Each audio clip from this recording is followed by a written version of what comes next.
en la continuidad del programa, Marina Glesser, habíamos hablado de la obra de teatro sobre la masacre de San Patricio. La actriz que trabaja en ella está en línea con nosotros. Es verdad, la obra se llama El crimen de San Patricio, es de Elba de Grossi, se presenta los viernes a las 21:30 hasta el 25 de octubre en el Tadorón Teatro, que queda en Niceto Vega 4802. Así que le damos la bienvenida a la Radio de Madres, la M530, a Melody Yarens, actriz de esta puesta en escena, que el texto y la dirección es de Elba de Grossi. Hola Melody, Marina Glesser, Pablo Hacker y Carlos Polimeni, te damos la bienvenida a la tarde con Carlos Polimeni. ¿Cómo andás? Hola, buenas tardes, un gusto hablar con ustedes. Igualmente para nosotros estás en una foto en el monitor, hoy que hablábamos de monitor, así que vamos a conversar, nosotros mirándote en la foto y vos escuchando lo que tengo para preguntarte. Qué bueno primero que el teatro pueda reverberar o remontar esta historia que todavía está impune hasta el día de hoy. ¿Qué representa para vos, Melody, ser actriz de esta puesta de Elba de Grossi? La verdad que es muy emocionante. El viernes pasado tuvimos el estreno y bueno, tuvimos un plus. Yo sé que ustedes estuvieron comentando un poco acerca del hecho. Resulta ser que los cadáveres los encontró un pobre chico que era el organista, que tenía 16 años en ese momento, y bueno, él estaba en nuestra función de estreno. Así que imagínense la emoción de todo el equipo, ¿no? ¿El organista cómo se llama?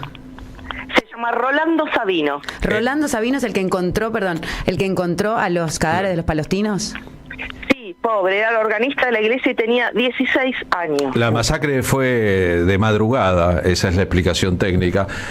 Había habido un incidente por la noche, un auto en la puerta, un vecino hizo la denuncia, vino la policía, se retiraron y de madrugada, cuando parecía que no había acción en esa zona muy paqueta del Grano R, ingresó un grupo comando, acabó con la vida de las 5 personas que dormían en el lugar. A uno de ellos le dejaron incluso un recorte sobre el cuerpo de un cuadrito de Mafalda de Quino, ese que dice este es el palito de abollar ideologías, y nadie se hubiese enterado de no haber mediado la llegada del organista, que venía a trabajar a la mañana siguiente y encontrando todo cerrado, forzó la entrada al lugar y se encontró con el espectáculo de los 5 religiosos muertos, asesinados. Melody, exactamente.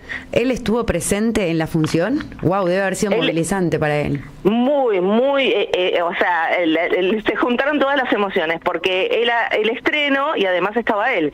Y nuestra obra está contada desde el organista.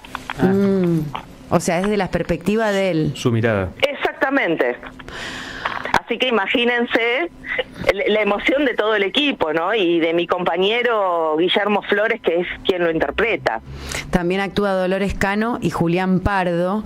La obra recibió en el 2018 el primer premio de dramaturgia en el certamen Carlos Gorostiza, organizado por SADA, la Sociedad Argentina de Autores. Y qué bueno que hayan estrenado y que él haya estado presente. Me imagino que esta obra intenta recuperar no solamente el ejercicio colectivo de memoria viendo la puesta en escena, sino también los eslabones para que seguir pidiendo justicia, ¿no? Ya que esta situación todavía, bueno, ficciona sobre estos hechos reales, pero el crimen permanece impune. ¿Cómo lo ven esta posibilidad? Sí, un poco difícil. Ojalá así sea, por supuesto, es lo que todos queremos. Elba de Grossi, que es nuestra la dramaturga y también la directora del espectáculo, lo escribió un poco como homenaje a la memoria de Kimmel. Que creo que ustedes hablaron también de él. Que, sí, del periodista Eduardo Kimmel, que hizo la mejor de las investigaciones sobre este caso y terminó él procesado y acusado por un juez por haber denunciado que la justicia, bueno, por lo menos era lenta y si no perezosa para progresar en la investigación. Sí, y condenado a 1 año de prisión. Y a pagarle $20.000 a un juez. Claro. Imagínense la ironía, ¿no? De toda esta masacre y de todo este crimen espantoso, el único condenado fue el periodista que investiga como 30 años después. Es increíble. Ser periodista en este país es un deporte de riesgo, difícil, más peligroso que un deporte de riesgo, porque te pueden pasar estas cosas tan injustas. La obra, me imagino que debe tener su dinámica, porque bueno, más allá de que el hecho, digamos, conflictivo es lo que aconteció, ¿no? Del crimen crimen y de estos hechos tan terribles del 4 de julio de 1976. ¿Qué te toca a vos en tu rol, en tu personaje, Melody? Bueno, mira, mi personaje es un poco la representación de esta clase trabajadora a la que los curas palotinos le dieron tanto, ¿no? La iglesia está en el barrio de Belgrano R, no había tanta tradición de acción social, y para la clase trabajadora ellos hicieron escuelas para los hijos de las empleadas domésticas. Es un poco la voz de lo que representaron ellos para el pueblo. O sea, si bien sos el pueblo. Está basado... Claro, soy el pueblo. Si bien está basado en una persona real, porque ya, como te dije, el organista fue el primer testigo que encontró los cuerpos, pero la segunda testigo fue una vecina que era devota de la iglesia, que yo represento a esta vecina. Pero más allá de esto específicamente, represento al pueblo. Es del grupo de vecinas que estaban en la puerta de la iglesia el domingo por la mañana, cuando debían empezarse la misa y la iglesia estaba cerrada, y fue cuando el joven organista forzó la puerta de entrada para encontrarse con el espectáculo horrendo y las leyendas pintadas en las paredes. Una de esas leyendas decía: por los camaradas dinamitados en seguridad federal, venceremos, viva la patria. Los autores eran los integrantes de aquel comando que al parecer encabezaba a uno de los feroces represores de la ESMA, Perdías. Vamos a decirlo así, al parecer, porque en realidad no se esclareció absolutamente nada. Perdías se ha ufanado muchas veces en sus círculos íntimos de haber sido él el responsable. Para él, como para Astiz, haber infiltrado a Madres de Plaza de Mayo y ser el responsable de las monjas, del asesinato de las monjas francesas, era como un galardón en su lucha contra la subversión. Pero la verdad es que la justicia nunca se propuso del todo, nunca pudo, no consiguió cómo avanzar en la investigación de quiénes fueron los otros y qué pasó y cómo se podía condenar a este killer de la ESMA. Y ahora están tratando la canonización. No sé si estabas al tanto de eso. Sí, ese es un proyecto de Jorge Bergoglio que arrancó cuando él todavía era arzobispo primado de la Ciudad de Buenos Aires, y se llevó al Vaticano para ver si puede imponer ese criterio o trasladarle ese criterio a los responsables de canonizar a las 5 víctimas de aquellos asesinatos. No sé si también comentaron esto. Había un tercer seminarista que iba a volver a la iglesia y en realidad dijo, bueno, habían ido al cine estos 3 seminaristas y en realidad dijo, bueno, mira, me queda más cerca la casa de mis papás, mañana voy a almorzar con mis papás, así que me quedo acá. Ese se salvó. Increíble, sí. Yo conocía eso por el Factor Francisco, que siempre andan contando la obra, ¿no? Tan prolífica y tan humanitaria que tenían estos 3 sacerdotes y 2 seminaristas palotinos, pertenecientes a la orden de los palotinos, que me parece que así como los represores, genocidas, terroristas, que por ahí no fueron todos juzgados como debieran por este Poder Judicial que todavía tiene tantas oscuridades, que ustedes puedan reivindicar en la obra, que no sé si sucede, este trabajo, digamos, de la maquinaria de la solidaridad en esta orden de los palotinos, y este trabajo que vos como pueblo que te toca representar en la obra El crimen de San Patricio, ven, ¿no? Porque digo, fue como en represalia justamente a ese trabajo comunitario. Exactamente. Mira, te voy a adelantar un texto mío que mi personaje en un momento dice era tan cariñoso con los chicos, con nosotros, tal vez por eso los mataron. Claro. ¿Viste?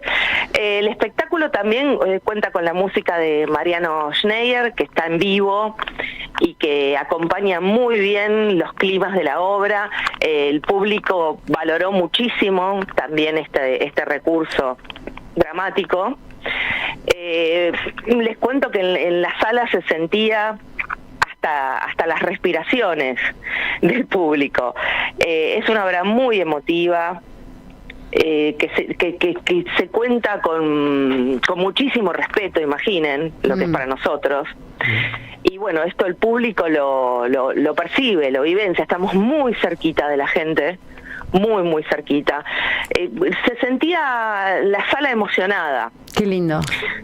Qué bueno, y que todavía haya gente en el barrio con memoria. El escritor y pensador argentino José Pablo Feynman vivía muy cerquita de la iglesia de los Palotinos, la casa de sus padres era ahí, fue educado en ese barrio y siempre decía que cada vez que pasaba por la puerta, por ejemplo los sábados a la noche en ese lugar, hay casamientos muy importantes, hay un clima de fiesta, los domingos por la mañana hay mucha gente que va a misa a confesarse. Años más tarde Fito Páez con Fabiana Cantilo viviría en una casa muy cerquita del lugar. Es una hay zona, murales también sobre los es una seminaristas. zona muy connotada. Y en la calle. Sí. Está la calle que los recuerda, se llama Mártires Palotinos, y ahí está el mural. Eso, ahí. A la vueltita. Y sin embargo, no hay un monumento hecho por el Estado, no hay una presencia importante de esa memoria que ojalá vaya cambiando. Estaba leyendo los datos de la investigación del periodista Eduardo Kimmel, que fue condenado y murió a los 57 años hace tiempo, ya después de haber publicado el libro, en que está claro que el capitán de navío Antonio Pernías presidió el grupo comando que entró al lugar, que integraban el teniente de fragata Aristegui, el suboficial Cubalo y Claudio Vallejo, y que todos estos nombres circulan desde siempre y sin embargo no se pudo avanzar jamás en la investigación seria. Ya está claro que cuando alguien investigó seriamente fue desde el oficio del periodismo y las consecuencias para él no solo no fueran buenas, sino que resultó condenado el autor de la investigación y condenado a pagarle a un juez. Después esto llegó a la Corte Suprema de la Nación, que dio vuelta al caso, pero como se verá, en la Argentina ha sido casi una odisea recuperar los datos de aquel pasado tremendo, sobre todo porque una parte importante de la justicia parece, en todo caso, tejer su propia red de encubrimiento de los represores de aquel periodo. No, y además él falleció antes de saber. Kimmel, sí. Sí, falleció, no pudo saber, él se murió con la condena. Sí, claro, no pudo saber que la Corte Suprema había dado vuelta al caso. Exactamente. Y retrotraído, por otra parte, la situación de que tuviera que pagar $20.000 al juez que se consideraba humillado por la investigación periodística por no haber investigado. Increíble, increíble. Esperamos no reparar, porque esto es irreparable, pero por lo menos mantener la memoria con el espectáculo que estamos haciendo. Recordar, ¿no? Sí. Es tan valioso. Exacto. Recordar. Y recordar Exacto. todos juntos a la vez, al unísono, viendo una misma obra de teatro, un mismo espectáculo, que después obviamente salís y debatís y recomendás, y otro público va a verla, y así se hace el ejercicio de la reproducción del Crimen de San Patricio, que se presenta los viernes a las 21:30 en el Tadrón Teatro, en Niceto Vega 4802. La obra es de Elba de Grossi, supongo que estará basada en el libro de Kimmel, también. Exacto. Para ajusticiarlo al periodista. Melody, te quiero mandar un abrazo, creo que trabajamos juntas en Ciudad de Pobres Corazones allá por el 2002. Uy, sí, hace mucho tiempo, sí. Sí, mucho tiempo, así que te quiero mandar un gran abrazo y que, bueno, que siga la obra funcionando y que vaya mucha gente a ver el Crimen de San Patricio. Gracias. Muchas gracias por el recuerdo y gracias por el interés y la difusión. Un gran abrazo. Muchas gracias, un abrazo a todos. Chau, chau. Bueno, Melody Yarense, ya te dije, andá a ver el Crimen de San Patricio porque, bueno, los curas palotinos así lo hacían no solamente por la comunidad de Belgrano R, sino por todos y todas las argentinas y los argentinos. Estaban asentados ahí, trabajaban en la opción preferencial por los pobres junto a la Iglesia del Tercer Mundo. He ahí una parte de aquella realidad. Ayer tuvimos a Lautaro Delgado contándonos la historia de